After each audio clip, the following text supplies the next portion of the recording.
He was kind, thoughtful, friendly. Un hombre amable, considerado y amigable, así describía la mayoría a Harold Shipman. Para los residentes de Hyde, era una buena persona y un excelente médico, pero pocos podían imaginar que Harold Shipman era, de hecho, el asesino en serie más prolífico de la historia moderna. Se estima que hasta 215 personas murieron a manos de Shipman, y sus crímenes se extendieron por más de 2 décadas sin ser detectados. Se cree que el número real de víctimas de Harold Shipman es mucho mayor, pero solo él conocía la cifra exacta. Dar muerte a Harold Shipman, la escalofriante historia real de un adicto al asesinato disfrazado de médico. Antes de adentrarnos en la historia de hoy, no olvides suscribirte al canal para no perderte ninguno de nuestros nuevos videos.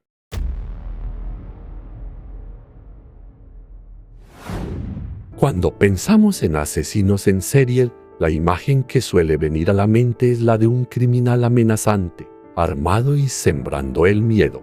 Sin embargo, el asesino en serie más infame del Reino Unido tenía una apariencia completamente distinta. Con su frente amplia, rostro redondo, cabello blanco y espesa barba, la apariencia digna de Harold Shipman hacía que todos creyeran que era una persona amable. En la tranquila y pintoresca ciudad de Hyde, todos adoraban a este hombre. El Dr. Shipman siempre estaba dispuesto a atender la salud de niños, adultos y ancianos, a veces sin cobrar. Incluso cuando alguien tenía dificultades económicas, el Dr. Shipman era el primero en abrir su billetera para ayudar. No era de extrañar que fuera considerado uno de los pilares más importantes de la comunidad. La mayoría de los pacientes de Shipman eran mujeres ancianas que vivían solas, lo que las hacía fáciles de cautivar con la dedicación de este aparentemente amable doctor. Incluso cuando los pacientes saludables comenzaron a morir misteriosamente, uno tras otro, seguían confiando en él. En una mañana gris, Alan Mackay, el director de la funeraria del pueblo, llegó de repente y esperó pacientemente afuera del consultorio del doctor. Alan se sentía profundamente inquieto y albergaba serias sospechas sobre este respetado médico. Notó que recientemente la tasa de mortalidad entre los pacientes de Shipman era inusualmente alta. También descubrió que la mayoría de los pacientes morían a la misma hora del día y, lo más notable, que el Dr. Harold Shipman siempre estaba presente antes de sus muertes. Además, casi todas las víctimas eran mujeres ancianas que fueron encontradas muertas en la misma posición exacta. Casi todas estaban completamente vestidas, sentadas o recostadas cómodamente en un sofá, en lugar de estar en cama como se esperaría de pacientes gravemente enfermos. No había señales de medicamentos ni equipos médicos cerca que sugirieran una enfermedad grave. La escena se asemejaba a pacientes que habían fallecido repentinamente mientras realizaban sus actividades diarias. Ninguna de ellas mostraba condiciones médicas claras que pudieran explicar sus muertes. Era como si hubieran muerto de repente en medio de su rutina diaria. Alan se dio cuenta de que algo estaba claramente mal, así que decidió confrontar al doctor directamente. Como todos sabían, Shipman era un hombre muy querido por muchos, incluso admirado de una manera especial. En un pueblo de solo 0 habitantes, su lista de pacientes ascendía casi 3-0 y la mayoría lo veneraba. Si las sospechas de Alan sobre Shipman se hacían públicas, los únicos perjudicados serían su reputación, su familia y el negocio funerario. Cuando Harold Shipman terminó su última consulta del día, Alan abrió suavemente la puerta, se sentó frente al doctor y expresó sus preocupaciones con cautela. Alan cuestionó la alarmante cantidad de muertes entre los pacientes de Shipman. Esperaba que el doctor reaccionara con enojo o al menos intentara defenderse. Pero, sorprendentemente, el Dr. Shipman no reaccionó en absoluto. No mostró ninguna emoción, solo mantuvo una fría mirada fija en Alan. Después de un momento, Zimmerman se levantó, sacó un cuaderno con detalles sobre las muertes que había atendido, lo colocó frente a Alan y dijo: «Cualquiera puede revisar este cuaderno en cualquier momento». Incluso mostró a Alan los certificados de defunción de sus pacientes, donde se indicaban claramente las causas de muerte. Viendo la calma de Zimmerman y cómo manejaba la situación con tanta compostura, Alan de repente se sintió tranquilo. El director de la funeraria creyó que todo estaba en orden y que era imposible que este respetado médico fuera un asesino. Alan se despidió del doctor y se apresuró a volver a casa sin saber que sus sospechas eran completamente acertadas y que Harold Zimmerman era, en verdad, un monstruo. Zimmerman podría haber seguido matando durante muchos años, más de no ser por la sospechosa muerte de Kathleen Grundy el 24 de junio. Kathleen Grundy era una exalcaldesa de Hyde, conocida por ser una mujer adinerada y una participante activa en obras de caridad. La repentina muerte de Kathleen fue un gran impacto para todos los que la conocían. A sus 81 años, todavía gozaba de buena salud y trabajaba incansablemente en organizaciones benéficas locales. Nadie podía entender cómo pudo haber fallecido tan de repente. Todo comenzó cuando Kathleen no se presentó a una reunión en el club de atención a los ancianos. Kathleen nunca había faltado a una sesión donde se distribuían comidas a ancianos solitarios, por lo que su ausencia preocupó a muchas personas. Algunos miembros del club decidieron visitar la casa de Kathleen para ver cómo estaba, solo para encontrarla recostada en el sofá, completamente vestida, pero sin signos de vida. Apenas unas horas antes, el Dr. Harold Zimmerman había estado en la casa de Kathleen y fue la última persona en verla con vida. Al enterarse de la noticia, Angela Woodruff, la hija de Kathleen, regresó apresuradamente a casa. Harold Zimmerman informó a Angela que había examinado a su madre antes de su muerte y que ya conocía la causa, por lo que no era necesaria ninguna otra revisión. Después de que se completaron los arreglos funerarios, Angela volvió a casa y recibió una llamada de un abogado, quien le informó que tenía una copia del testamento de su madre. Angela se sorprendió enormemente con esta información, ya que ella misma era abogada y administraba un bufete, y siempre había manejado los asuntos legales de su madre. Cuando Angela vio la copia del testamento que le proporcionó el abogado, se convenció aún más de que era una falsificación. El documento estaba mal escrito, con una redacción inexacta, pero el detalle más impactante era que su madre había dejado 386,0 libras al Dr. Harold Zimmerman.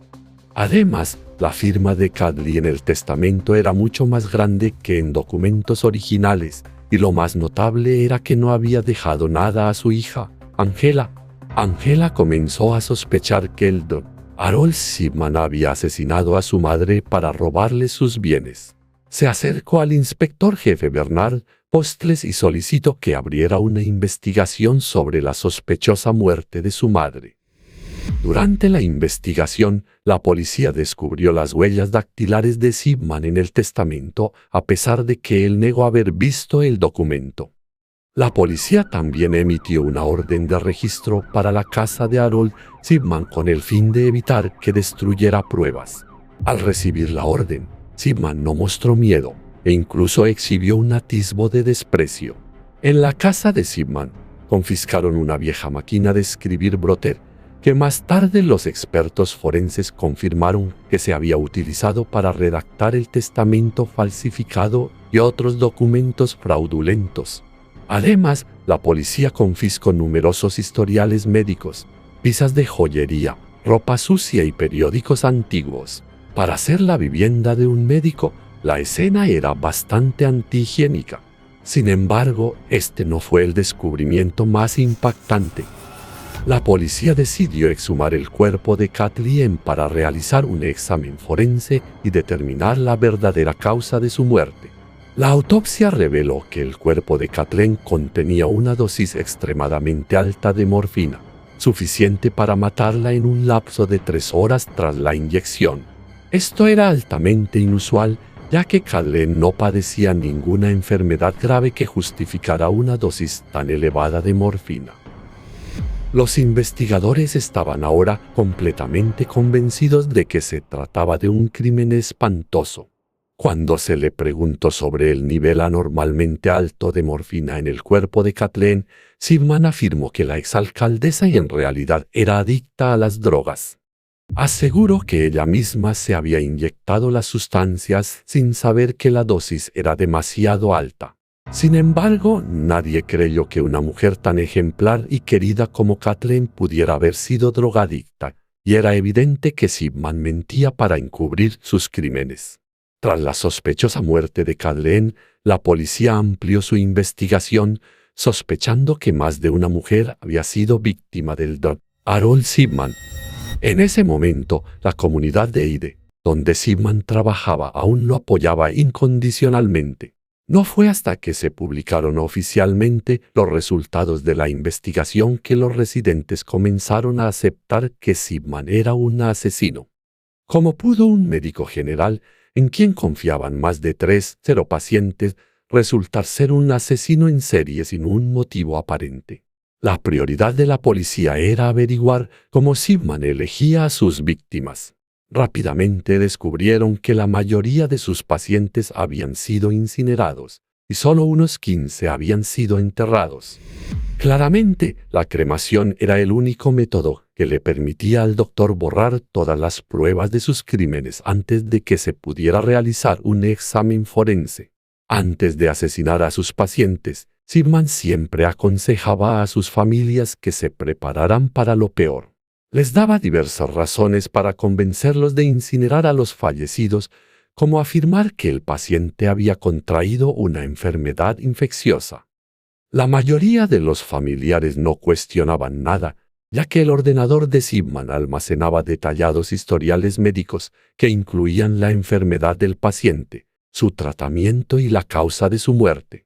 No sabían que, después de asesinar a sus pacientes, Harold Zimmerman alteraba sus registros médicos, dejando a nadie con motivos para exigir una autopsia. La noticia de la misteriosa muerte de Kathleen se esparció por Ide, y las familias de los pacientes del Dr. Zimmerman se presentaron rápidamente para ayudar a la policía con la investigación. Aquellos que habían optado por enterrar a sus seres queridos permitieron la exhumación y el examen de los cuerpos, lo que proporcionó más pruebas en contra de Zimmerman. Los resultados de la investigación concluyeron que todos los pacientes habían muerto por sobredosis de analgésicos. El número exacto de pacientes asesinados por Zimmerman sigue siendo desconocido, pero en ese momento su lista de víctimas superaba con creces la de cualquier otro asesino en serie jamás capturado. Todos quedaron impactados al descubrir que el médico en quien confiaban ciegamente era, en realidad, uno de los asesinos en serie más peligrosos y prolíficos de la historia moderna. Porque aquellos que conocían a Harold Zimmerman en ese entonces estaban convencidos de que era un hombre común. Porque este médico sintió la necesidad de matar y, sobre todo, porque sus propias pacientes fueron sus objetivos. Entender cómo mataba Harold Zimmerman era sencillo, pero comprender el por qué requería adentrarse en la retorcida mente de un asesino en serie.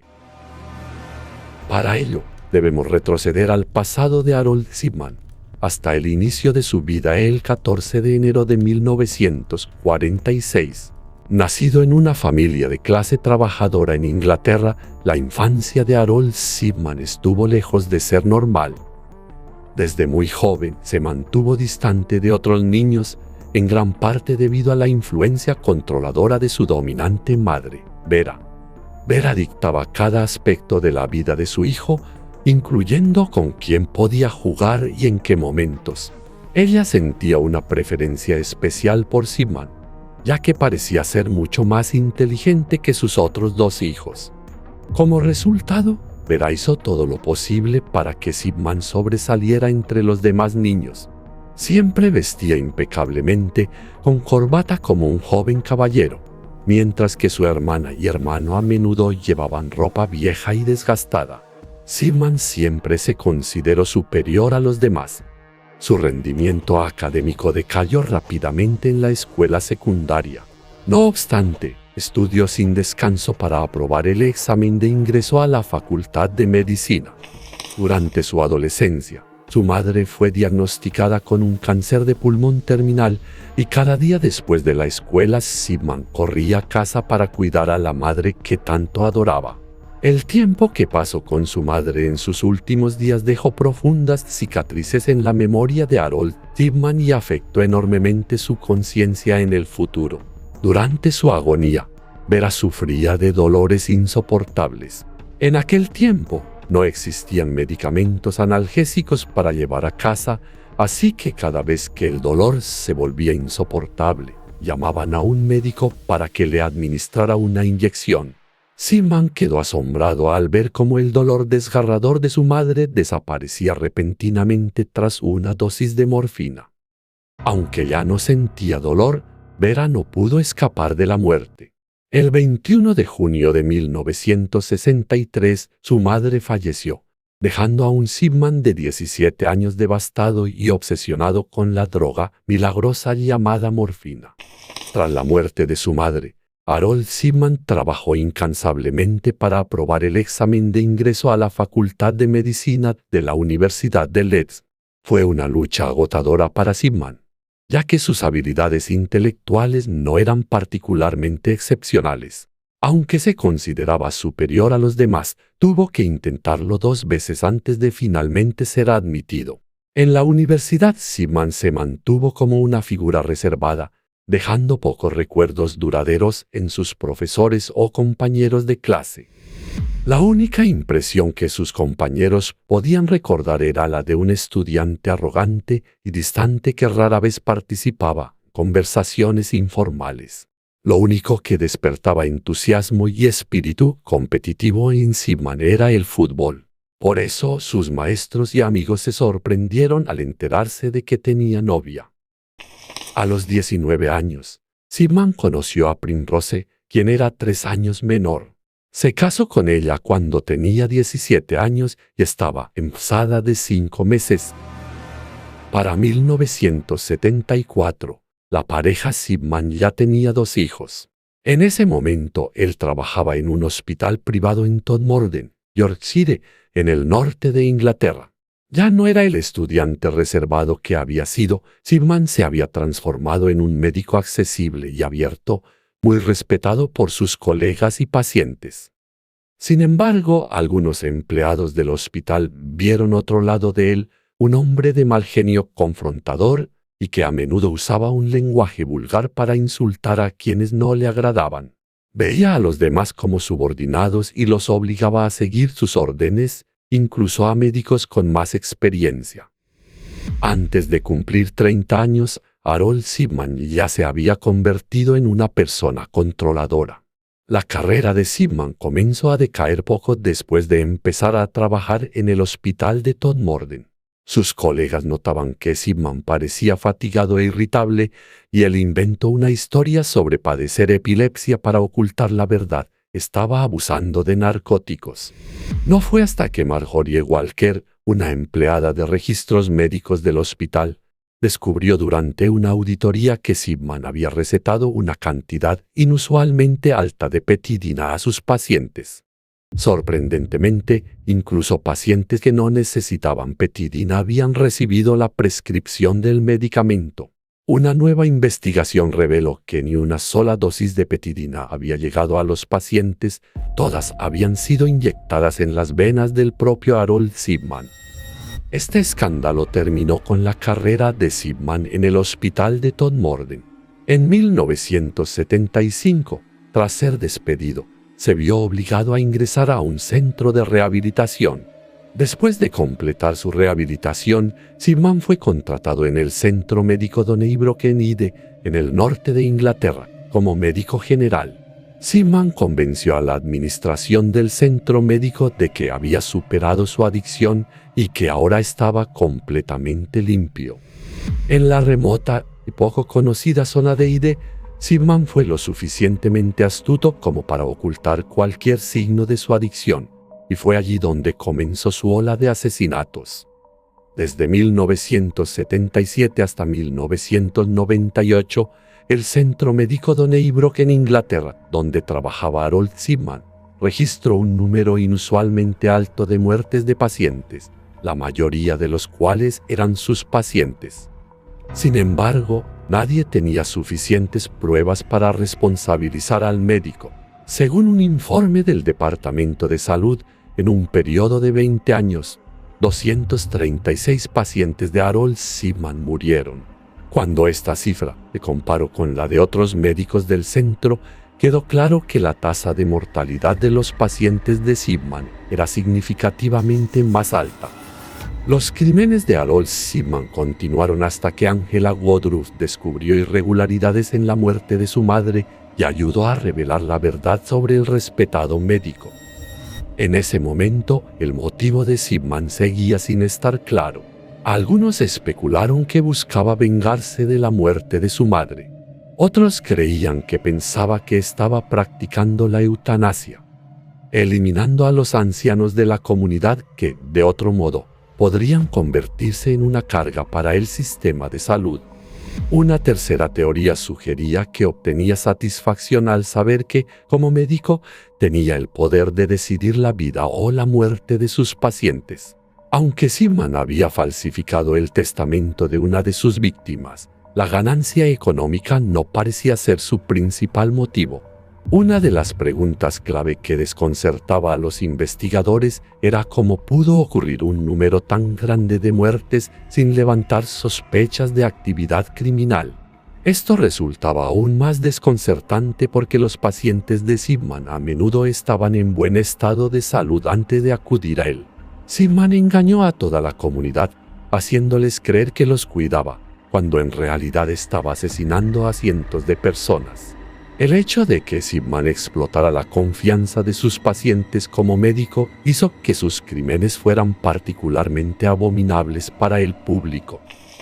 El 5 de octubre de 1999, Harold Shipman fue juzgado, acusado del asesinato de 15 mujeres de entre 49 y 81 años y de un cargo de falsificación.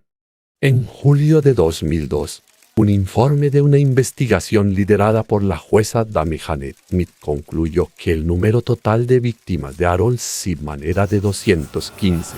El 13 de enero de 2004, Harold Shipman fue encontrado ahorcado en su celda en la prisión de Wakefield, poniendo fin a la vida de un asesino disfrazado de médico. El suicidio de Shipman causó conmoción en Hyde, donde vivían la mayoría de sus víctimas y sus familias. Hyde había sido una ciudad maravillosa, una comunidad tradicional y unida donde los hijos vivían cerca de sus padres y todos se conocían.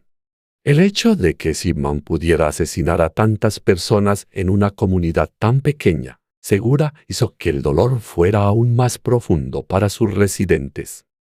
Shipman se llevó a la tumba las razones y motivos detrás de sus asesinatos, dejando a todos preguntándose para siempre el porqué. ¿Qué opinas sobre este caso?